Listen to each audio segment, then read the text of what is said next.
This was a rental. I have 3 families living here.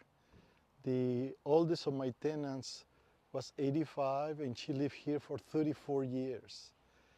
She raised all her grandkids by herself. And then I have another single mom on the other side that lived here for about 9 years. And then a family of 4 in the back, and they worked with me for about 5 years. I asked them to leave at 11 o'clock the night before. And we never thought the fire will travel down the hill and burn us. So it was just a preemptive move. And around 5 o'clock in the morning, I got an alert on my phone saying that we had to vacate right away. So I called them, they were out, they were safe. Around 9 o'clock, I find out that the place burned up. I was glad for them that they were alive and nothing happened to them, but very sad because they have no place to go. They didn't leave any, they didn't take anything with them because they thought this was not going to happen. I didn't think this was going to happen. So they took very little.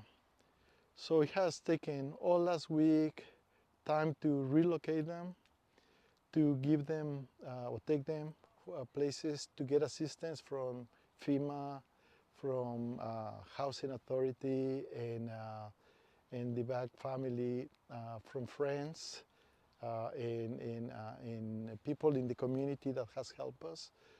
But this is devastating from one day to the other, something that me and my wife had for retirement. And now we may have to go back to work until we rebuild. The loss of rents, the loss of, is going to be a big deal for us because we can still continue paying a mortgage, insurance, and whatever else we have to do. But we're glad that they're alive and that nothing happened to us and that we can still be okay enough to help somebody else. The goal was to relocate them after the fire, so I make contact with friends. They have a vacancy, so the family in the back moved to a temporary apartment that was vacant, and they liked it, so we helped them to get a lease there, a permanent lease. The other 2 ladies in the front, we took them to the Housing Authority and we were able to secure vouchers. The Housing Authority, LACDA, were very fast and very good about assisting them.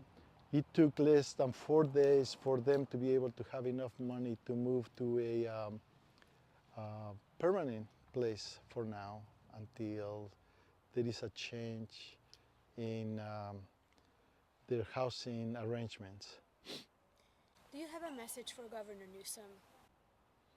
Yes, thank you for what you're doing so far. I like that all the agencies are working together. I like the message that we're receiving on television, the information that we're receiving. I just want to, after the cameras go and after the pressure goes down, I hope that people will help me rebuild. The insurance may pay to build most of it, but I don't think I'm going to have enough money to finish it up. I want to be the first one here rebuilding. All my neighbors are going to rebuild here, but I want to set up an example so this community could come back. We don't want them to leave. Nobody wants to leave. So I'm going to do the best I can to rebuild. I think I have the friends, the people, the resources to do that, but we're going to need the money probably to the end to finish it quick enough. We have here one of the units that melted. We can see here a dining table. We can see the stove, the microwave, the dishwasher, the refrigerator, little furnace that they have. And then on the other side, you can see a bathtub and the stove and the utensils, the water heater back there. They had a new electric service, and you can see it all burned up. And the unit on the back had 3 garages. The 3 garages are burned. The family of 4 live on top, and you can see that they melted. There is nothing. The stairwell was going to the 2nd floor, and it just toppled down. There was a mango tree in the back that was doing very well, and there was a lemon tree in the back. They're all gone. We have this area, it was a common area where they have their exercise equipment, where they have the kids' bicycles, where they have a little garden on this side. So the 85-year-old lady, she had a little garden here that she cared for, and then all these trees that were planted recently also burned up. There was an electric pole that toppled down, and the building itself, what I understand is that this building burned up first, and then it took this house, and then it came back and burned the front. Very, very violent fire.